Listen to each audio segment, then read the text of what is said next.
Good tidings, everybody, and welcome to the Secret Answer Report, episode number 7. This is a faded episode because it's 7, and 7, 13, Kingdom Hearts. As you can see, I'm wearing the same shirt I wore last week. Feed him eggs, please. And because I decided to just record this right after the other one because I'm having so much fun doing it. So I don't really have a lot of times I have a topic that that's not suggested by you guys that I just talk about, but I don't have that today. So I'm just going to this question is from Chet Zale. If you were handed total control over the Marvel Cinematic Universe production starting now, what would you do with the franchise going forward? I think I'd do what they're doing. And that sounds insane, but hold on. So they're adjusting, right? Because they did a bunch of TV shows and it didn't quite do, and they had a hard act to follow with Infinity War and Endgame, right? They just had a really hard act to follow. But I think they really focused on just a lot of stuff that people weren't super into. And because of maybe something like Guardians of the Galaxy, when the original came out, it was something that people really weren't into, but then became into it. They thought, we're just going to do this with everything. And it hasn't really worked. And even some of the stuff that people were historically into, like Ant-Man, didn't do super well. And then they had the whole thing with Kang, whatever, Jonathan Majors. They have all that to deal with. And so it's been a bit of a rocky time for Marvel. But because of that, they are adjusting, right? They're doing it a little different. And I think we really have to wait and see what happens with Deadpool. And I think there's a reason why you're hearing about all these rewrites movies post-Deadpool, because Deadpool, I think, is going to do a lot of heavy lifting here. That's the only thing that really makes sense to me, is that they're going to do some multiverse stuff with Deadpool to kind of reset things a little bit and do some different things with that. Not a full reset, obviously, but it really seems like they're building up Deadpool as this thing that's going to really change things for him. And I think that's a good idea. I think Deadpool was like the one Fox thing that really, really worked recently. Obviously, X-Men, the X-Men movies were fine, like the Days of Futures Past, but they kind of fell off the rails and people kind of fell out of them with like Apocalypse and all that. So I think it's exciting to see what Deadpool what's gonna happen with that, because it's gonna be some wild stuff. I'm excited for it. I know we make jokes about Deadpool a lot, that he's cringe, and he is a little bit. It's more that the people that like him are cringe, not himself. He's cringe, but like in an acceptable way. So I think I would do what they're doing now, where they casting some actors that make sense in different roles, like the Fantastic Four and the X-Men. I think X-Men 97, I haven't seen it yet, but from what I hear, it's a good step in the right direction. I know that's not part of the MCU, but it's part of Marvel overall. And I just think, you kind of tone down a lot of the stuff that people aren't really into, right? Like She-Hulk was fine or whatever, but no one but Egg of Dog 7 is beating down the door about She-Hulk, Daredevil, they had a thing shot and they're reshooting it because, from what I've gathered, they wanted the original Foggy and what's her name? Karen? Is her name Karen? Or is that the actress's name? I don't know. Whoever that character is, they want the original ones from the original Netflix show, which it's weird that they weren't going to do that in the first place, but like they're listening to what people want, and that can be good and bad. Like sometimes the people don't have the right idea.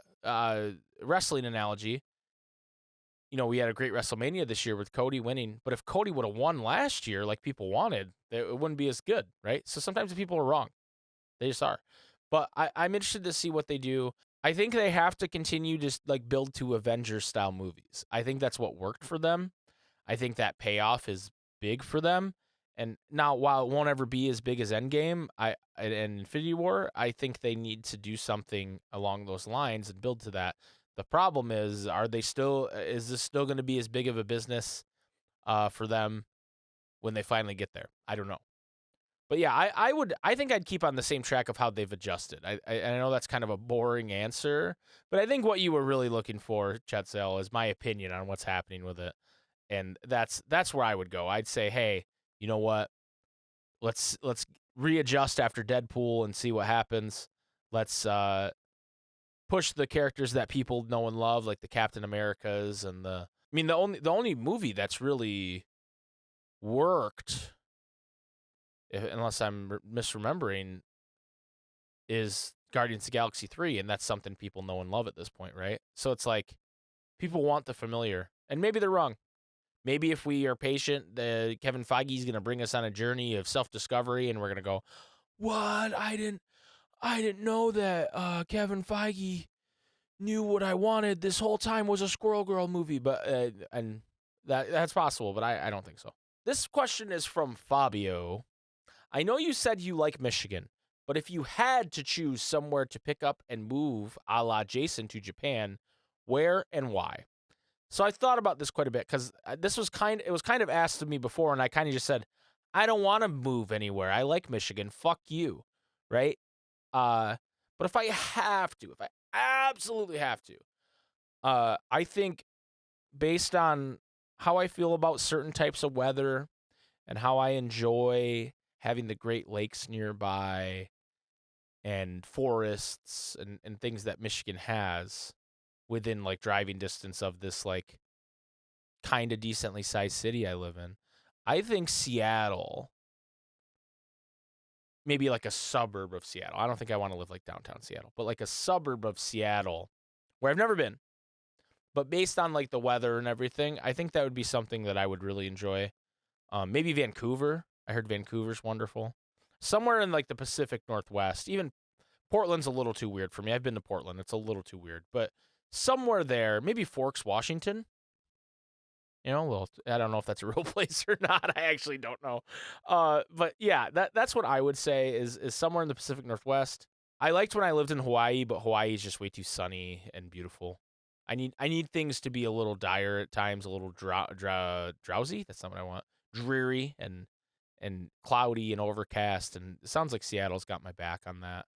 And again, that might be like a boring answer in the way of like, oh, that's just a place in America, Mike. But you know, Vancouver's not, right? You know, so that's if you're putting a gun to my head and making me move, I'll go to Seattle. That's fine. This next one is from Alks. If there was a Final Fantasy fighting game, who would you main? Alks, I hate to break this to you, but there are multiple Final Fantasy fighting games under the Dissidia brand. They all suck. No, just kidding. The PSP ones are fine. The one that came out for PS4, I cannot remember the name of it. That one was bad. That one was not. I don't like what they did with it. Like the 3-on-3 and then like the camera, and it doesn't have like local multiplayer, and I just wasn't good. But if you're saying if there's a good, like say like Tekken, but it's Final Fantasy, right? I would probably I'd like to think I'd main Squall because I'm a big fan of Squall. I also think if Auron was in the game, that would be pretty sick. I could play as Auron. I'm trying to think of like what their movesets would be like. Noctis has been in Tekken, so you know there's always Noctis. I think Clive would be pretty dope. I don't know. It really depends on who's in it, right? But I think Squall's probably the answer. I think I always default to Squall in any Final Fantasy like character-driven question. Tidus is cool too. I like Tidus. I bet Zidane would have a sick mix-up game. I bet Zidane would be pretty dope. Maybe Barrett. I think Barrett would be awful in a Tekken-style fighting game, but I think that's fun. I do like Barrett. Big hunk of man, that Barrett. But yeah, I guess that's my answer, Alex. If it was a Kingdom Hearts fighting game, not that you asked that, but I would want my main to be Larkscene. I think Larkscene would be fun. I'm a Larkscene simp. You guys know this. This one is from Bamboo. What is your opinion on Portillo's, and why is it objectively the best Midwestern chain?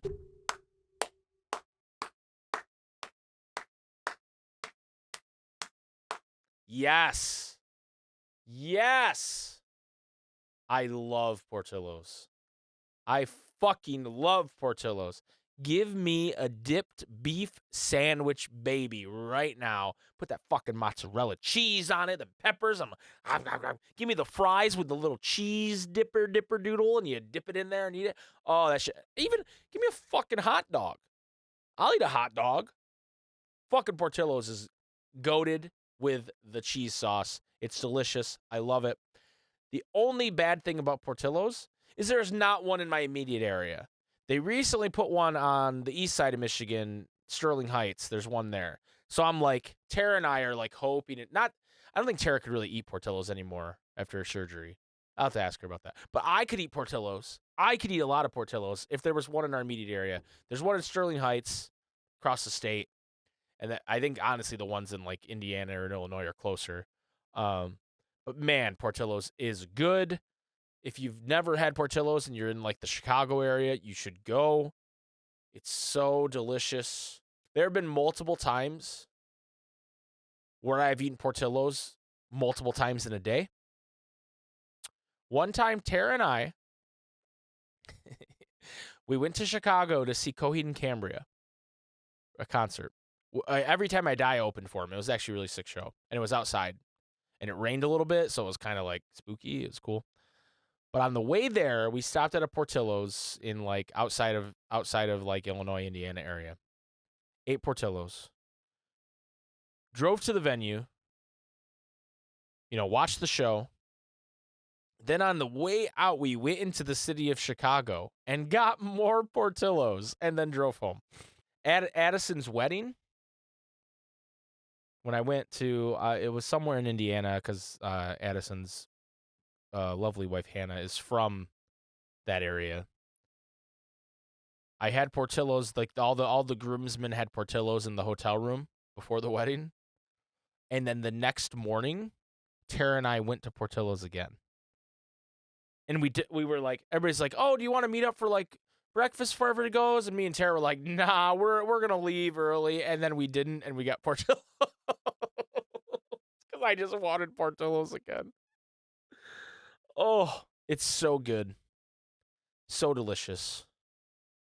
Not nutritious, but something that I would eat and eat and eat and eat. And it's probably a good thing for my health that there's not any in my immediate area, because I'd probably instead of having a secret Ansem report, I'd be having a secret heart attack and be in the hospital. So, but it's so delicious. Everybody should go. Egg asks, Egg of Dog 7, by the way. Better than Egg of Dog 6, but worse than Egg of Dog 8. He asks, what is the worst album of all time? So I couldn't possibly know this. Okay. I couldn't possibly know the true answer to this because I would have to listen to every single album that's ever existed. However, I do have a story about this that I think will relate. So last year, Tara and I went to a local venue called 20 Monroe Live to see the band Modest Mouse. Modest Mouse is definitely a band that exists. I'm not super into them, but Tara really loves them. I know Jason really loves them. People I love dearly really love Modest Mouse. I think they're okay, but I went to the concert anyway to go with Tara because she's gone to concerts with me, a band she's been like, these guys are okay, but I'll go because I love Mike. So I do that as well. And when we walk in, there's this man on stage wearing like a sequined gold suit. And he has long, messy hair. And it's just him on stage, and he's got a keyboard that he's not playing with like a drum loop thing on it. And so he's just like hitting a button, and it's playing the song for him. And then he's got a microphone, and he's singing into it.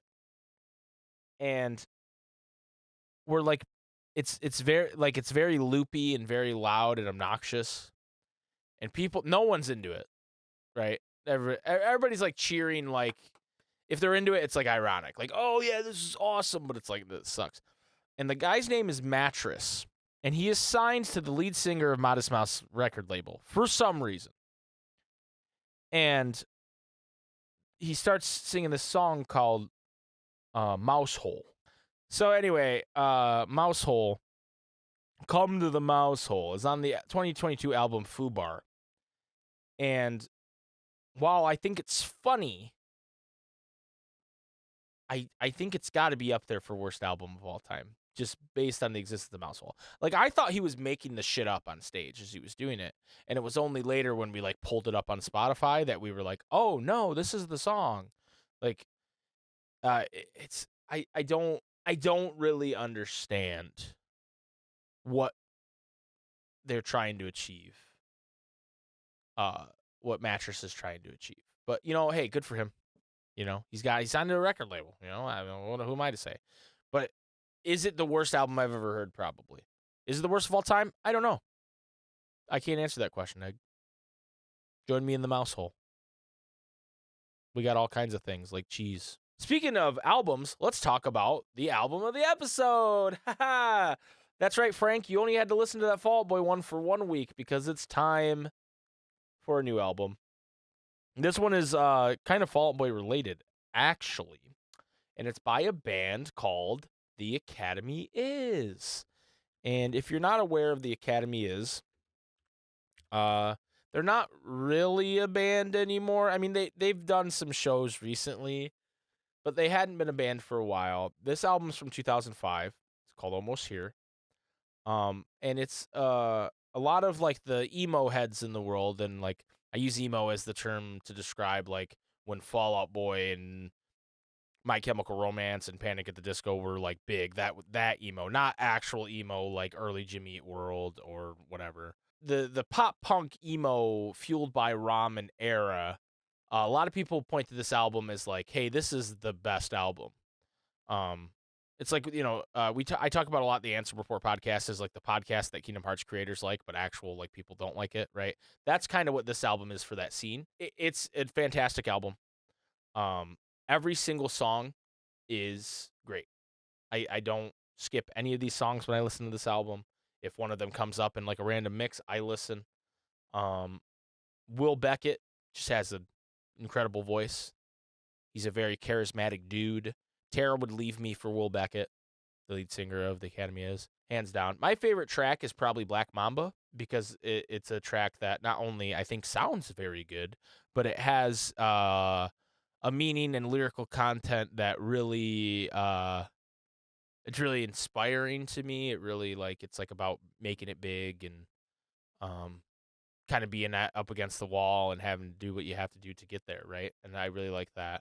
There's a lot of really good songs here. Slow Down, The Phrase That Pays, Skeptics and True Believers. I mean, I could name every single, all 10 tracks I could name and say this is a good song. I will also say that it's a short album, which is sometimes nice. Like a solid 32 minutes and 57 seconds. Sometimes you just need something, for a little drive, right? And this is a great album for that. It's got real big summer vibes on it. The album art's cool. I don't know, just kind of like minimalist and cool. And they're a really good band. I really like The Academy Is. This isn't the only album I like of them, but this is definitely my favorite album. Check it out. I want to do something a little different today, something a little less known.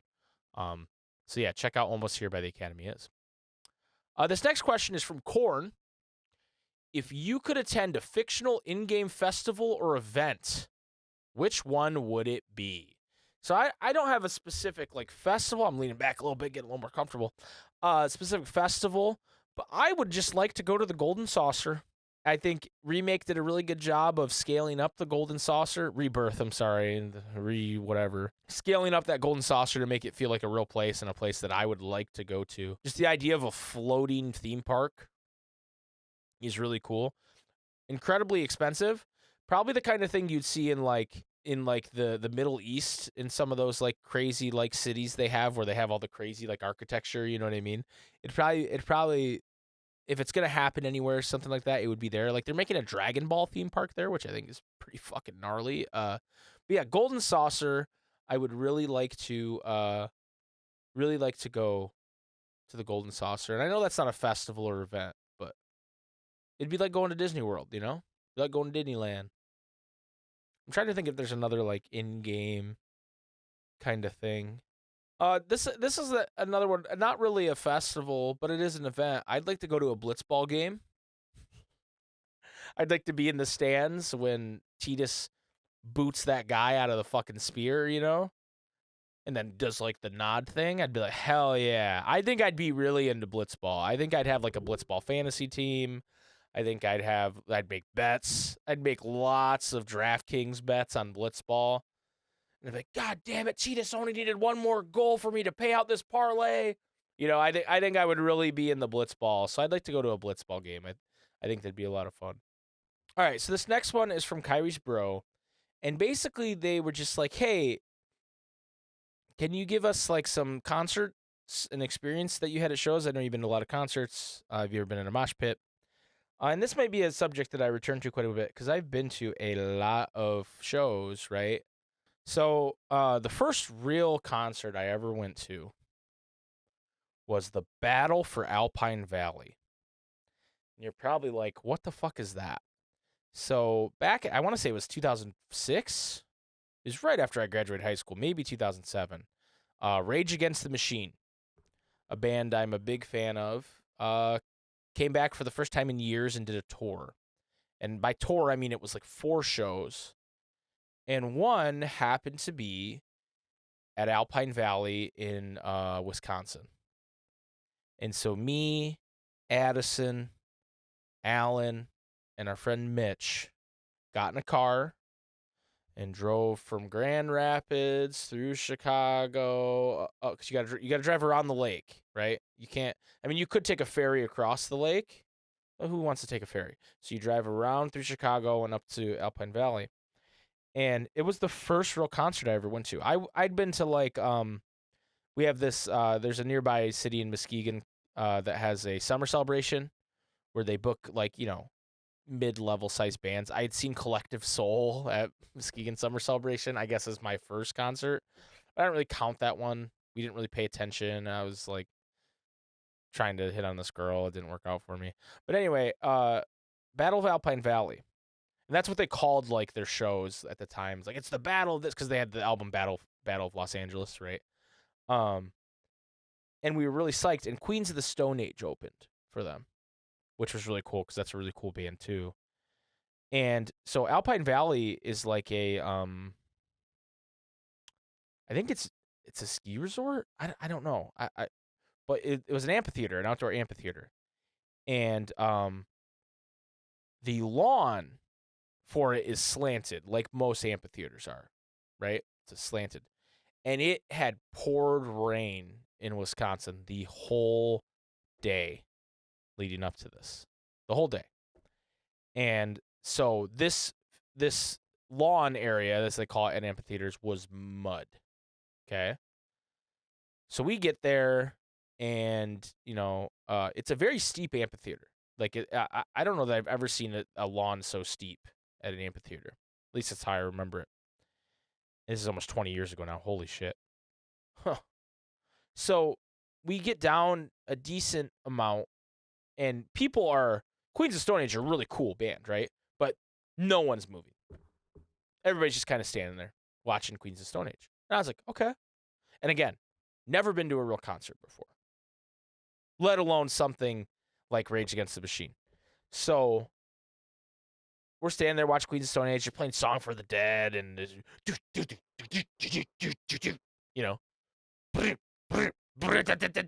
that opening, like it's like, oh, cool. No one's moving, right?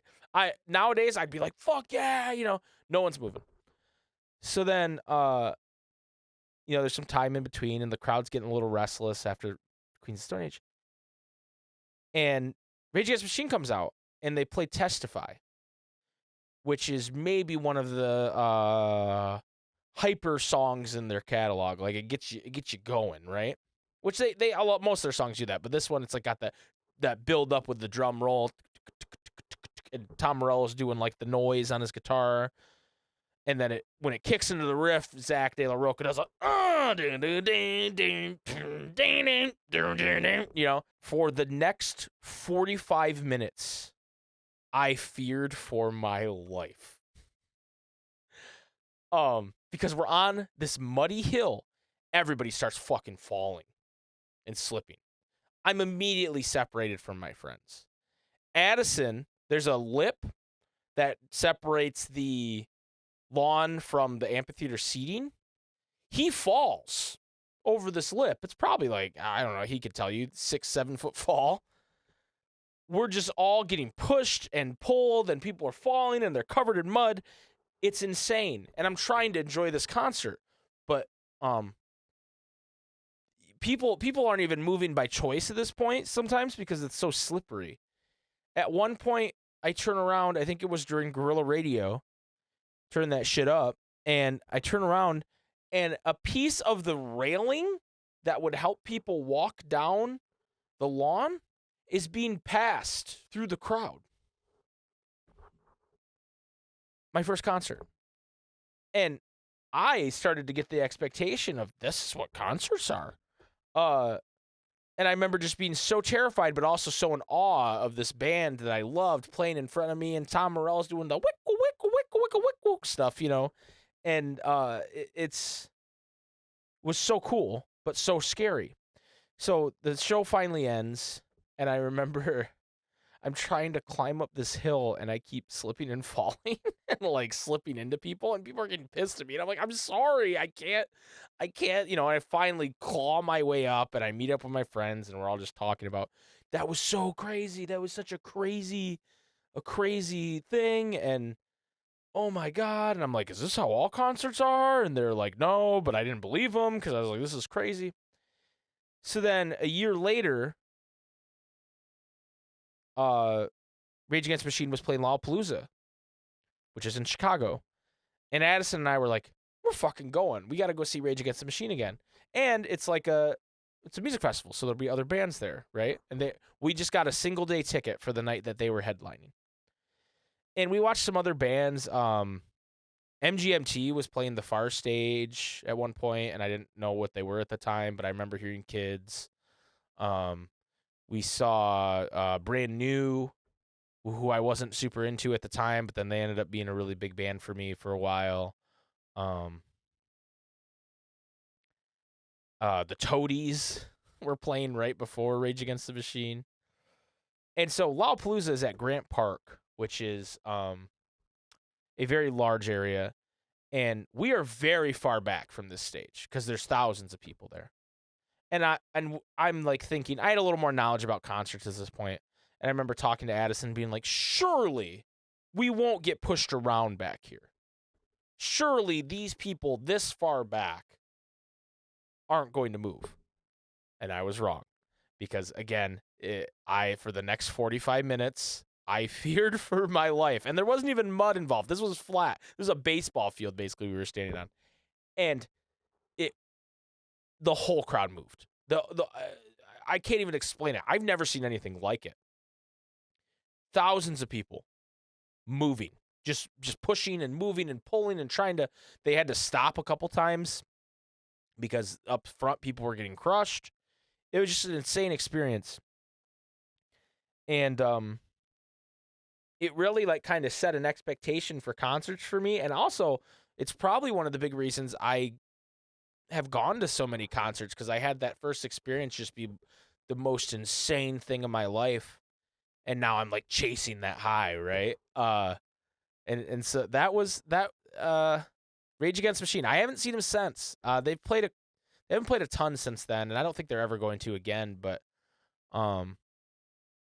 just an insane experience and an insane band, and I ended up going to Lollapalooza for 3 or 4 years straight after that, like full thing, and that was cool. And then we started going to Riot Fest and Music Festival. A lot of stories for another time, but yeah, that's my first ever concert story. Thank you, Kyrie's Bro, for asking.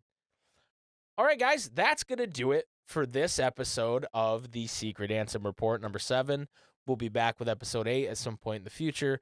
Thank you guys so much. Don't forget the charity stream starting on May 5th. Charity stream. We're going to be playing Kingdom Hearts 1.5 on PS3, trying to get the Platinum Trophy for both games on that disc. We're probably not going to do it. And there'll be special guests. Special guests there. You might recognize some of them. I don't know. Maybe, maybe not. At least Jason, Tara, and I will be there. I can tell you that. And so please come support the Able Gamers. I know that money's tight for everybody right now, but I love giving back to this Able Gamers community because I always go, man, if something happened to me where I no longer had the normal facilities that I have, I would want to be able to play video games still. And that's what this beautiful, wonderful, amazing charity does, is they give people either who at one point had the ability to do this, or maybe they were born not able to play video games in the way that we experience them. They give them a way to experience them, and I just think that's so cool and so awesome. And so while this might be the last charity stream we do in this way, because Jason's moving to Japan and all that stuff, this is a charity that I want to support for the rest of my life. So I appreciate you guys all. Even if you can't give money, just come hang out, come have a good time with us. We'll be live the whole time, whatever that means. I don't know what that means. Anyway, that's gonna do it for this episode. Thank you guys. We'll see you next time. May your heart be your guiding key. Bye bye. Bye bye. Bye bye. Bye bye. Bye bye now. Bye.